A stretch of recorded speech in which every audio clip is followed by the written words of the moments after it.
The commissioner wants raids citywide. Every door we can take, any addresses we can write on, anything connected to a narcotics case. CID, tactical, the DEUs, and tomorrow, on the 6 o'clock news, we put a lot of fucking dope on the table. A lot of it. Dope on the table. We need to let them know who we are. We can't for 1 minute let them think that this will stand. The commissioner wants to send a message, Lieutenant. You make sure you and your people do everything possible to see that it is heard.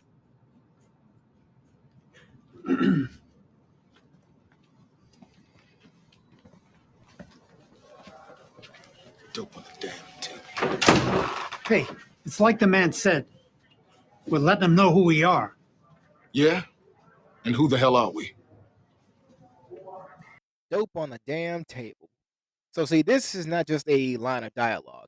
This right here is a thesis statement about power, hypocrisy, institutional rot, and the illusion of justice. So, when Lieutenant Cedric Daniels says dope on the damn table, he isn't reacting to evidence. He's reacting to how the evidence appears. So, in this episode, known as The Hunt, the Baltimore Police Department is under intense pressure after Kima Greggs is shot. So, the city, they want arrests. Command, they want closure. So the clock is screaming, and then, almost magically, drugs are just sitting out in the open. Clean, obvious, gift wrap for a quick win. But see, Daniels, he knows better. And the reason why this line matters so much is because Daniels, he understands the logic of institutions. That real police work is slow, that it's messy and frustrating. Evidence doesn't present itself politely. So when something shows up too neatly, it violates the unspoken rules of the job. And in The Wire, convenience is a warning sign. See, easy answers usually mean that someone is cutting corners, shaping the story, or outright planning a narrative to satisfy political demand. And what separates Daniels from many others is that his suspicion is not cynical, it's ethical. Because he's not trying to protect the department's image or chase stats. He's protecting the integrity of the case. He knows that once you accept bad evidence for a good cause, you surrender control.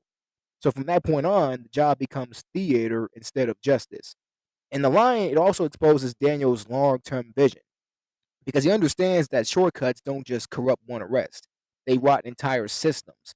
Because a bad case doesn't end when the headlines fade, it resurfaces in courts, in appeals, and in public trust eroded beyond repair. So he sees the downstream consequences immediately, even when everyone else is desperate for relief. So the line is Daniels' internal alarm going off. It's the sound of a man who knows the game well enough to recognize when the board has been rigged.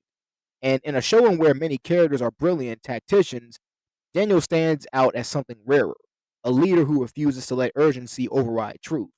And in The Wire, that refusal is costly. But it's also the quiet reason that Daniels remains one of the few characters whose authority feels earned rather than borrowed. And really, when Daniels also when he does say this line, he's not just pointing out the sloppy police work. He's reacting to something instinctual, almost visceral. On the surface, the line calls out evidence that looks staged because drugs are laid out too neatly, they're too visible, and that's the kind of setup that screams convenience rather than investigation. So it suggests a shortcut taken to justify an arrest, to close a case, and it moves the numbers instead of truth. So at its most basic level, Daniels is saying this doesn't feel right. But once again, he never because he Daniels is never just operating on the surface. He's an institutional survivor. He's a man who's climbed just high enough to see how the systems quietly bend the rules to protect themselves. He understands that corruption doesn't look like brutality or greed. Sometimes it looks like efficiency. Sometimes it looks like paperwork that checks out. So Daniels is recognizing the ritual of falsified legitimacy, where evidence isn't discovered, but it's arranged to fit a narrative already decided. And what bothers him isn't only that the drugs might be planted, it's that everyone involved knows the game. The officer know how this looks, the supervisors know how it all will be explained, and the system knows how to absorb the lie and keep moving. So Daniels has lived inside that machinery long enough to know that once you accept the small cheats, you normalize the bigger ones. So the table becomes a stage, the dope becomes a prop, and justice becomes a performance. So the line reveals Daniel's defining tension throughout The Wire because he believes in the idea of the institution, but he's painfully aware of how often it betrays its own purpose. So he's not naive enough to think that the system is clean, but he's disciplined enough to refuse open disrespect for the rules, even when breaking them would be easier. So the line is his quiet resistance. Not heroic, not loud, but just a refusal to pretend that he doesn't see what's right in front of him. So in The Wire, Daniels understands something that most characters refuse to say out loud about modern policing, under pressure. It all turns into theater. And the phrase is shorthand for performance policing, where the goal is not truth or justice, but it's a convincing presentation of success. Because what matters is not whether the case is clean, but whether it looks clean.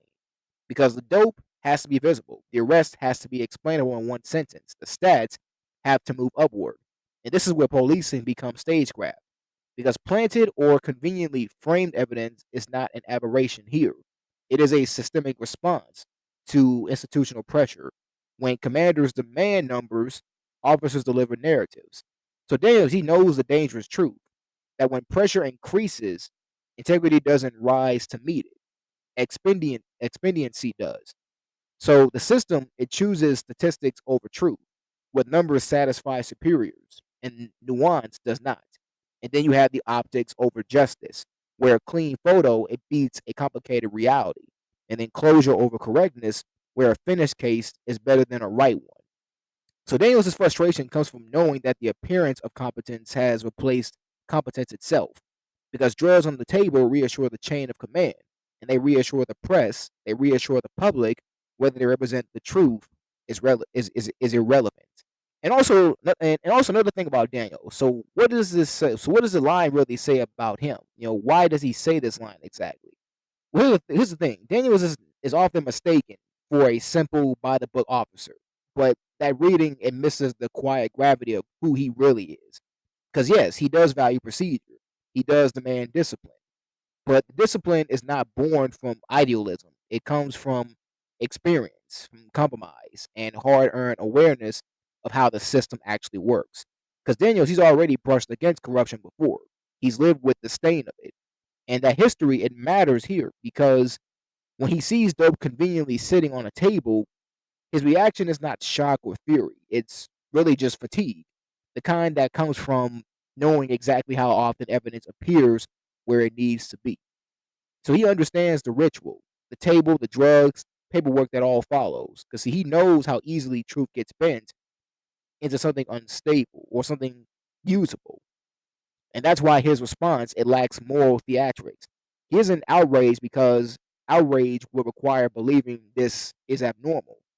And what makes the line powerful is its restraint. Because he isn't condemning anyone out loud. Because he doesn't need to do that.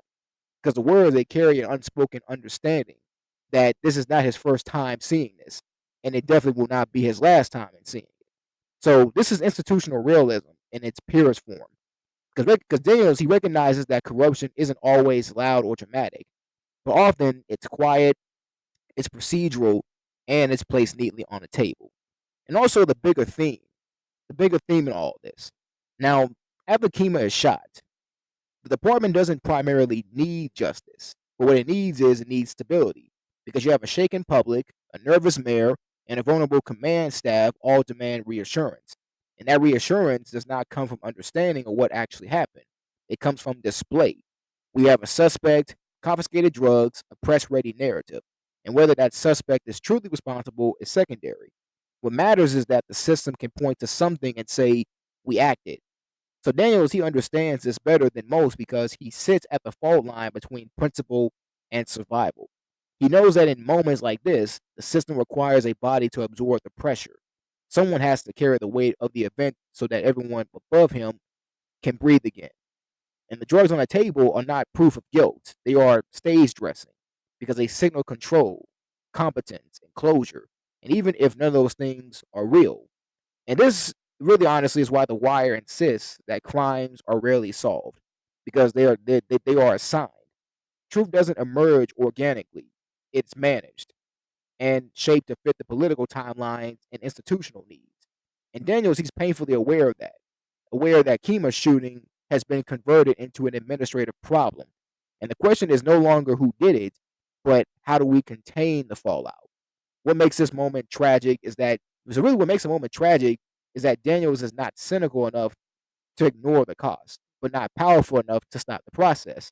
And he sees that this is not about Kima's life or sacrifice.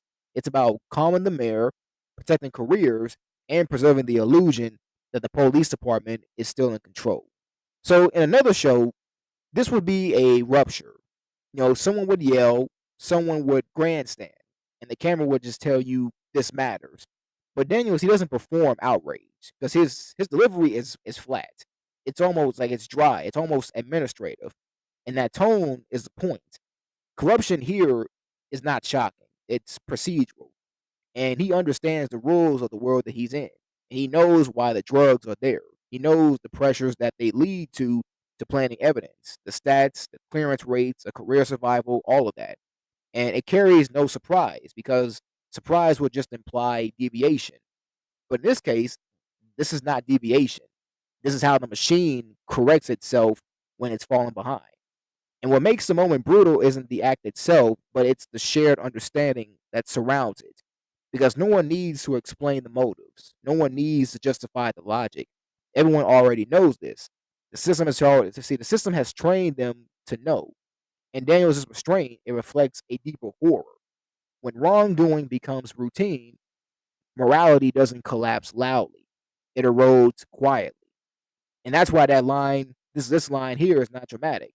Because drama, it would suggest choice. So this moment, it suggests inevitability. The tragedy isn't that someone planted drugs. The tragedy is that everyone understands why. And that understanding feels normal enough to pass without comment. So by season one, Daniels has already learned the unspoken rules of the department, of real police work, how it's expensive, it's slow, and politically dangerous.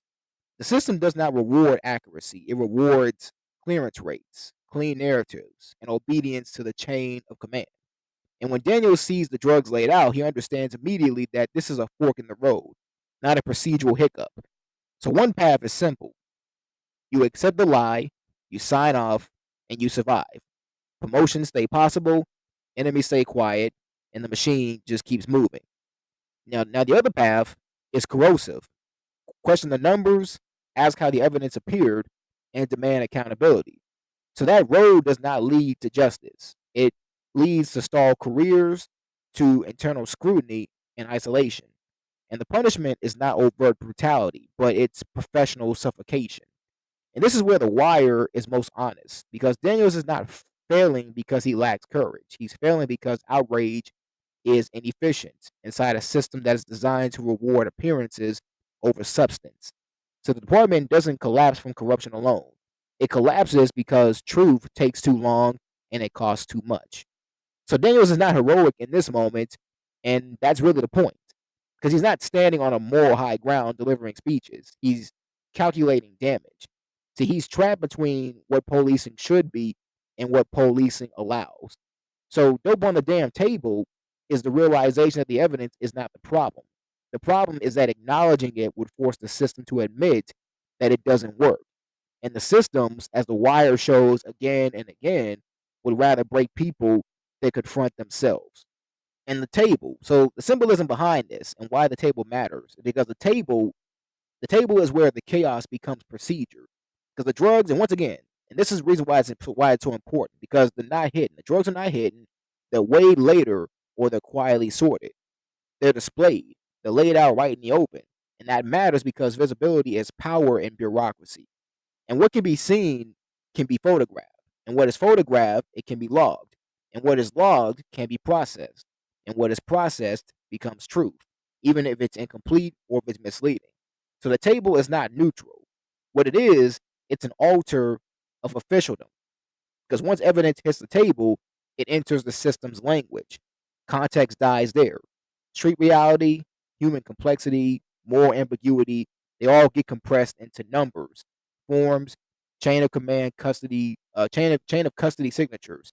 So the system doesn't care how the dope got there, why it was there, or what was lost along the way. It only cares that it is presentable. And that's why Daniels insists on it for a reason. He understands that policing in The Wire is less about justice and more about uh, more about legibility. The table is where messy reality becomes legible to superiors, to prosecutors, and to the statistics. It's where the case stops being lived and starts being counted. And once the dope is on the table, the story becomes official, regardless of the truth. So from that moment on, paperwork outranks reality. And Daniels, more than most, knows exactly how dangerous that is. And also, there is a bit, and also is a connection to the title of the episode too, because the title of the episode is known as The Hunt. And when you think about it, The Hunt isn't about solving the right crime. It's about ending uncertainty. Because after Kima is shot, the system goes feral. Everybody wants resolution, not nuance. The command structure doesn't demand accuracy, it demands results. And Daniels understands this instinctively. His line acknowledges a brutal reality of institutional behavior. Because when chaos erupts, leadership doesn't ask who did it. They ask, what can we put on the table? And hunters, they don't always care if they're tracking the right animal. They care about bringing something back to camp. So dope on the damn table, it signals the moment when the hunt becomes sloppy and symbolic, and evidence becomes a prop. A bus becomes a stand-in for justice. The table doesn't represent truth; it represents appeasement, something that must be shown so that the hunt can be declared successful, even if the wrong prey is dragged in. So Daniels, unlike many around him, is painfully aware of this shift. His frustration is not moral outrage; it's professional dread, because he knows that because he knows that once the hunt is no longer about the truth, the system will accept any body, any drugs, any narrative that restores order. So in The Wire, the hunt always ends, but the question is, what gets sacrificed so it can end? And then Daniels, he sees the lie clearly. He understands that the evidence did not appear by accident, that the numbers are manufactured, and that the appearance of success is more valuable to the institution than the truth. So there is no confusion here, no moral fog, because his clarity is complete. More importantly, he understands that the mechanism, he knows how pressure flows downward, how careers are shaped by statistics, and how good police work becomes secondary to political survival. So the system does not fail accidentally. It works exactly as designed, rewarding obedience and punishing integrity. So Daniels is not fooled by the slogans or the reform because because he's watched the machine operate from the inside. And what freezes him is not ignorance, but it's cost. And he knows what resistance demands. He's already paid once with his marriage, his ambitions, and reputation. To challenge the lie again would mean professional isolation or erasure. And the tragedy is not that he lacks courage, but that courage carries consequences that the system is built to enforce. And this is where The Wire delivers its quiet thesis that awareness does not equal power, intelligence does not liberate. In fact, intelligence sharpens the pain. So Daniel's suffering is deeper because he understands exactly why nothing changes. He's not crushed by confusion, but he's crushed by clarity. And also, the line as a statement on America. So the line is a blunt moment in police work, a literal instruction to produce evidence. But when you actually zoom out, it resonates far beyond the streets of Baltimore because the line becomes a metaphor for systemic practices across American institutions because it reflects a cycle where visibility is equated with success. You find something tangible, you showcase it, and you claim a win, and you move on, regardless of underlying truth. Because the war on drugs and mass incarceration plays another example in this. Because the line encapsulates how law enforcement often prioritizes results that look good on paper. Arrests, seizures, and drug busts become metrics of success, feeding a system that fuels mass incarceration rather than addressing the root causes. So the table is less about justice and more about optics. And then you have the manufactured crime statistics and the institutional self preservation. Because in institutions, from police departments to politics, there is a tendency to manipulate what is visible. So the act of putting dope on the table, it mirrors how crime statistics can be curated to show progress, to deflect criticism, or justify budgets. In Daniel's words, they capture the tension between doing meaningful work and performing for the system. And then you also have the political, the media, and the corporate parallels. Because beyond policing, The metaphor applies widely. Political scapegoating, media narratives, and corporate blame shifting all follow the same pattern. You find a problem that can be presented clearly, you place it in front and center, declare success, and then you just move on, regardless of the structural dysfunction or the complexity behind the scenes. So Daniels' line is a commentary on the American penchant for visible wins over substantive change. It's about optics, accountability theater, and the systemic incentives that shape action more than ethics or truth. So Daniels understands that the weight of justice is often secondary to the appearance of having done something. So the line becomes a symbol of superficial closure, a tangible piece of evidence that allows the system to say, we finished the case, even if it ignores deeper patterns, corruption, or nuance. In essence, the work is about optics, not accountability. So this knowledge, seeing the gap between the ideal of justice and the practical demands of the system, is Daniels' burden.